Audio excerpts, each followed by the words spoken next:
यह कहा जाता है कि अगर किसी चोर को पकड़ना है तो उसके पीछे चोर को लगाना चाहिए, परंतु ऐसा भी कहा गया है कि चोर आपस में एक दूसरे का काफी सम्मान करते हैं।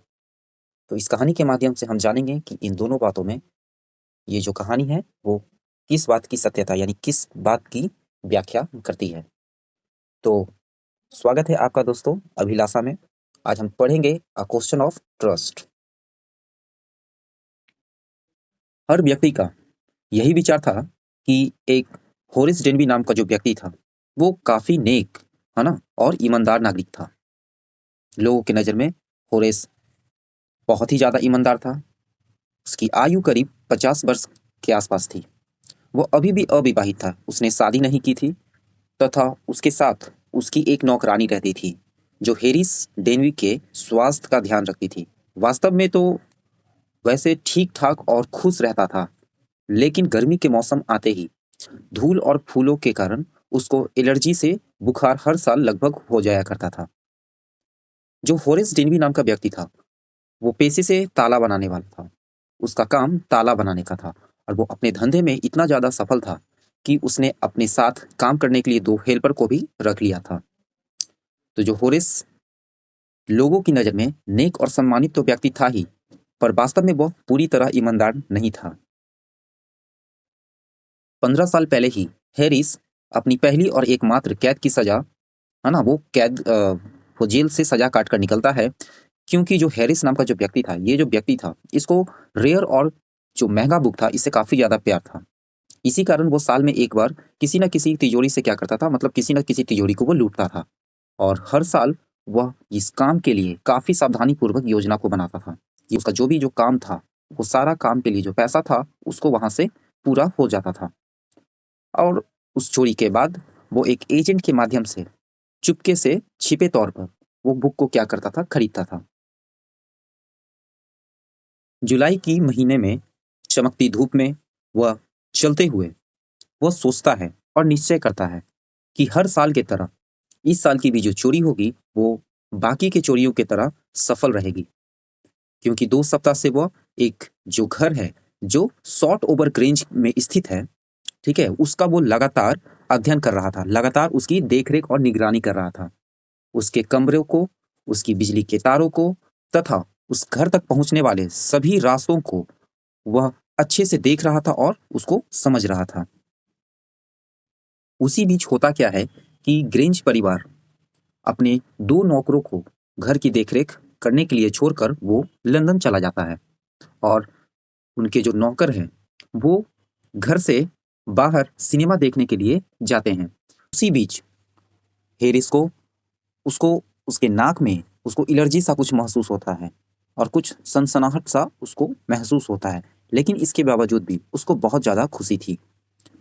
उस घर का जो बगीचा था, उसके दीवार के पीछे से वह बाहर निकलता है, अपने औजारों को जो वो थैले में सावधानी पूर्वक रखा था, रख कर लेकर आया था, उसको वह अपनी पीठ पर डालता है और घर में इंटर करता है।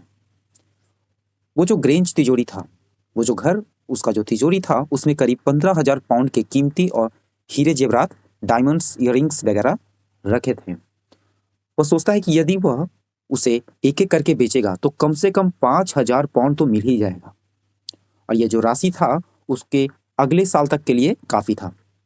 और उसी साल जो ऑटम के महीने में बाजार में 3 फेमस बुक लॉन्च होने वाला था, आने वाला था, और जिसके लिए इस चोरी के बाद उसके पास इतना पैसा आ जाएगा कि वह उस किताब को खरीद सकेगा।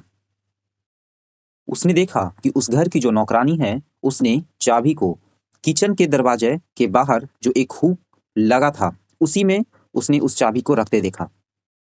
वह जो नौकर लोग था, जो सर्वेंट था उस घर का, वो तो हुक में चाबी लटकाने के बाद वो सिनेमा देखने के लिए, वो लोग मूवी के लिए वो लोग निकल जाता है। फिर जो यह चोर था, वो उस घर में दस्ताना को पहनकर इंटर करता है और दरवाजे को खोलता है। इस बात का वो काफ़ी ज़्यादा ध्यान रखता है कि उसके उँगली का जो छाप है, वो सावधानीपूर्वक ग्लव्स को पहन ले, इसलिए वो पहनता है ताकि उसका जो उँगली का जो निशान है, वो घर में कहीं पे भी ना आए, जिससे कि वह पकड़ा ना जाए। जैसे ही वह घर में प्रवेश करता है, एंटर करता है, तो उसको किचन के पास एक छोटा सा कुत्ता लेटा हुआ दिखाई देता है। जैसा ही वह हिलता डुलता है, तो वो जो कुत्ता है वो शोर करने लगता है और अपनी पूंछ को दोस्ती पूर्वक वो हिलाता है। हॉरिस काफी साथी था। वह उस कुत्ते का नाम पहले से जानता था। वो कहता है कि ठीक है सेरी, और कहते हुए वो आगे बढ़ता है तथा उसको कुत्ते को जैसा ही पैम्पर उसको प्यार करता है, वह शांत हो जाता है, क्योंकि उसको पता था अगर कुत्ते को सही नाम से पुकारा जाए तो वह चुप हो जाएगा। वह फिर सीधे, जो हैरिस था वो सीधे तिजोरी चूंकि ड्राइंग रूम में रखा था, वो सीधे उस ड्राइंग रूम में पहुंचता है जहां पर एक पेंटिंग लगा हुआ था।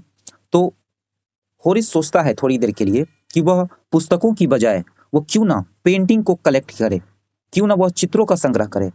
लेकिन जो पेंटिंग है उसको रखने के लिए बहुत बड़ी जगह की आवश्यकता होती है, और उसका जो घर था वो इतना बड़ा तो नहीं था कि इतनी सारी पेंटिंगों को वह रख सके। वह कहता है कि पेंटिंग की बजाय बुक रखना ही मेरे लिए बेहतर है। बगल के टेबल पर एक फूल का कटोरा रखा हुआ था। अब होरेस का नाक फिर से सुरसुराने लगा। वो हल्का सा छींक भी लेता है और फिर जो अपना थैला है उसको उतार कर वो जमीन पे रखता है। इसके पास नौकर के लौटने के पहले 4 घंटे बचे थे। हालांकि तिजोरी का जो खोलने का जो काम था वो उसके लिए उतना कठिन नहीं था, क्योंकि उसने सारा जीवन ताला खोलने और तिजोरी के साथ ही वह गुजारा था। तो वह देखता है कि उस घर में चोर को इंडिकेट करने वाला एक बहुत बढ़िया घंटी लगा हुआ था।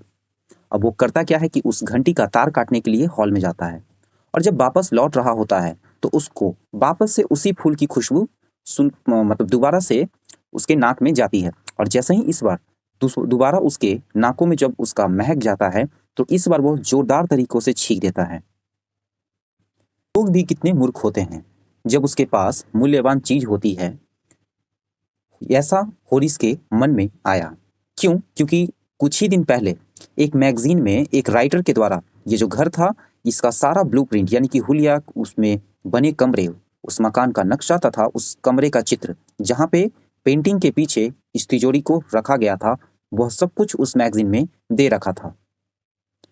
पर होरिस ने पाया कि फूल जो वहां पर रखा हुआ था वो उसके काम में बाधा बन रहा था। वह अपना जो चेहरा था उसको रुमाल से ढक लेता है, अपने चेहरे को रुमाल से वो ढक लेता है। तभी उसको एक आवाज दरवाजे से आता सुनाई देता है। सर्दी लग रही है अथवा धूल की एलर्जी है। इससे पहले कि वह सोच पाता, होरिस तुरंत कहता है कि धूल की एलर्जी है, और वह फिर से छींकने लगता है। आवाज फिर से आती है, तुम इस बीमारी का एक ठीक से इलाज क्यों नहीं करवाते? जब तुमको पता चल जाएगा कि तुमको किस तरह के पौधे से तुमको यह बीमारी होती है तो तुम इसका उपाय कर पाओगे। क्योंकि मैंने तुम्हारी छींक को अभी ऊपर के मंजिल पर यानी कि ऊपर वाले फ्लोर पर अभी हमने जस्ट सुना था, इसीलिए मैं नीचे आई। तुम जाओ और जाकर किसी अच्छे डॉक्टर से मिलो और इसका इलाज करवाओ। उस आवाज में बहुत दया थी। उसने देखा कि एक महिला दरवाजे पर खड़ी थी और वो जो कुत्ता सेरी था उस महिला से अपना शरीर रगड़ रहा था। वह महिला काफी सुंदर थी और जवान थी, युवा थी, तथा वह लाल रंग के कपड़े पहनी थी।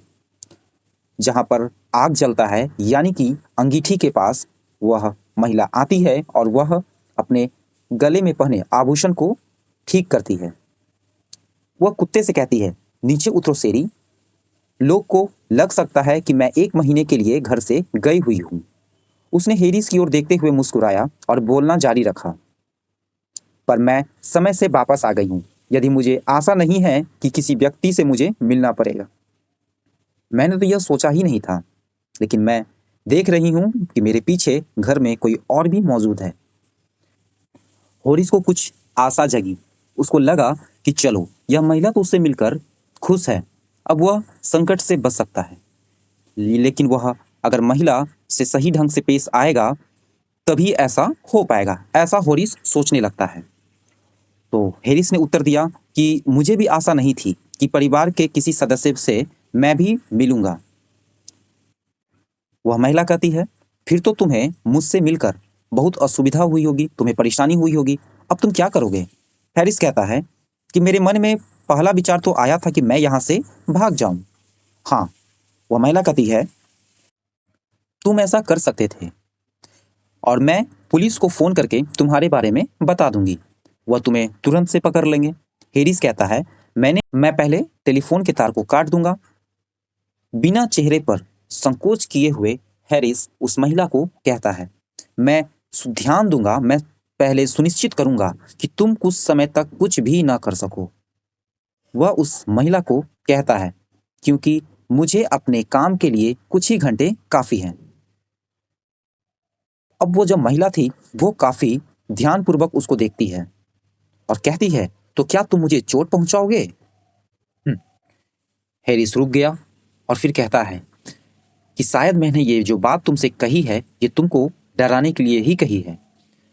तो वो महिला उसको कहती है कि तुम मुझे डरा नहीं सकते हो। हैरिस ने सुझाव दिया, यही ठीक होगा कि यदि तुम भूल जाओ कि तुमने पहले कभी किसी को देखा है। मुझे अब जाने दो। हैरिस जाने की बात करता है। आवाज में काफी साहस और अब तीखापन भी आ गया था, यानी हैरिस को अब उस महिला से डर नहीं लग रहा था। वो जो महिला थी वह कहती है, क्यों जाने दूं? तुम तो मुझे लूटने वाले थे। यदि मैं जाने दूंगी तो तुम किसी न किसी और दूसरे व्यक्ति का घर लूटोगे। तुम जैसे लोगों से समाज को बचाना बहुत ही ज्यादा जरूरी है। हैरिस हंसने लगता है। मैं ऐसा व्यक्ति नहीं जो समाज के लिए खतरा बनूं। मैं केवल उन्हीं लोगों को लूटता हूं जिसके पास बहुत सा धन होता है। मैं एक अच्छा काम करने के लिए चोरी करता हूं और मुझे वैसे लोग जो जेल की बात का विचार भी करते हैं, मुझे उससे काफी ज्यादा नफरत होती है। वह महिला हंसने लगती है और हैरिस से विनती करती है। यह सोचकर कि उस महिला को हैरिस ने राजी कर लिया है, अब कहती है कि देखिए, मुझे आपसे कुछ भी मांगने का अधिकार तो नहीं है, पर मैं इस समय कुछ भी कर सकता हूँ। मुझे जाने दीजिए और मैं वचन देता हूँ कि मैं इस प्रकार का काम दोबारा कभी नहीं करूँगा। मैं सच कह रहा हूँ। हैरिस ऐसी बात बोलकर वह वहाँ से जाना चाहता है। वह महिला चुप हो गई। उसने हैरिस को ध्यान से देखा और फिर कहती है, तुम सचमुच जेल से डरते हो ना?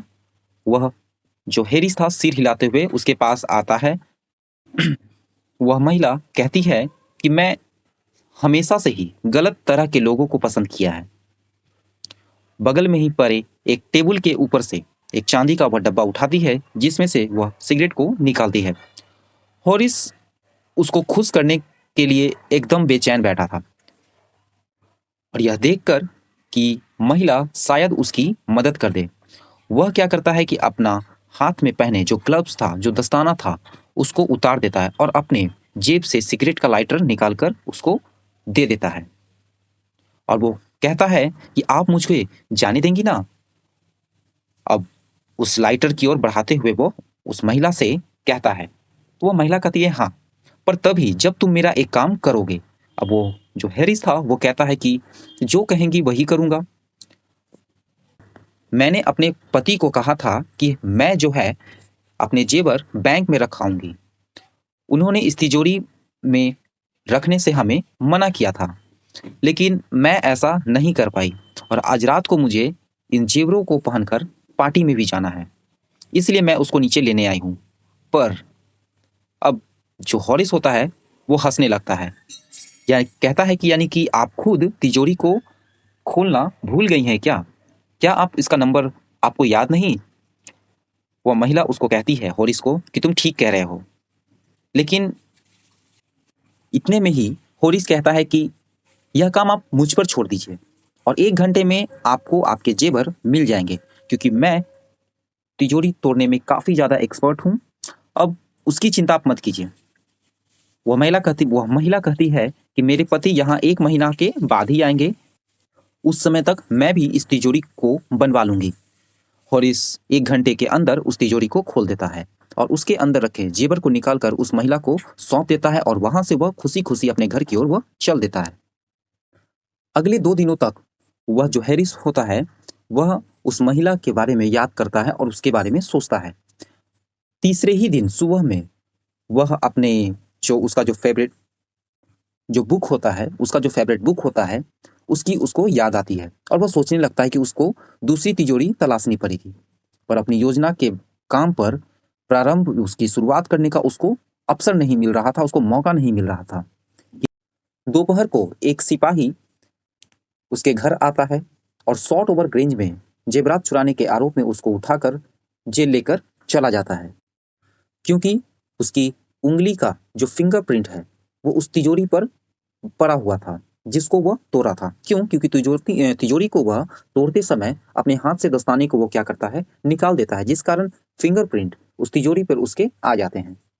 और किसी भी व्यक्ति को जो वह कहता है कि वह तिजोरी अपनी चोरी के लिए नहीं बल्कि उस घर के मालकिन के लिए तोड़ा है, उसकी बात पर कोई विश्वास भी नहीं करता है। और इसको अब जेल हो जाता है और वह जेल में लाइब्रेरी में वहाँ के लाइब्रेरी का वह कामकाज देखने लगता है। अक्सर उसको वह सुंदर महिला जो काफ़ी चतुर थी, जो काफ़ी बुद्धिमान थी, उसकी याद आती है, जो उसको अपने उसी के धंधे की थी और जिस महिला ने होरिस को उल्लू बना दिया था। उसके बाद जब भी उससे कोई चोरी में आत्मसम्मान की बात करता तो उसको काफ़ी ज़्यादा गुस्सा आता था। फाइनली वह जेल चला जाता है, परंतु उस घटना के लिए वह जेल जाता है जिसके लिए उसने कभी जिस काम को उसने कभी किया ही नहीं था। और वो जो महिला थी वह इसको बहुत अच्छे से इसके ही जाल में इसको फंसाकर इसका सारा धन लूटकर वह महिला जो खुद एक चोर थी वह चली जाती है। तो मिलते हैं अगले किसी नई स्टोरी के साथ।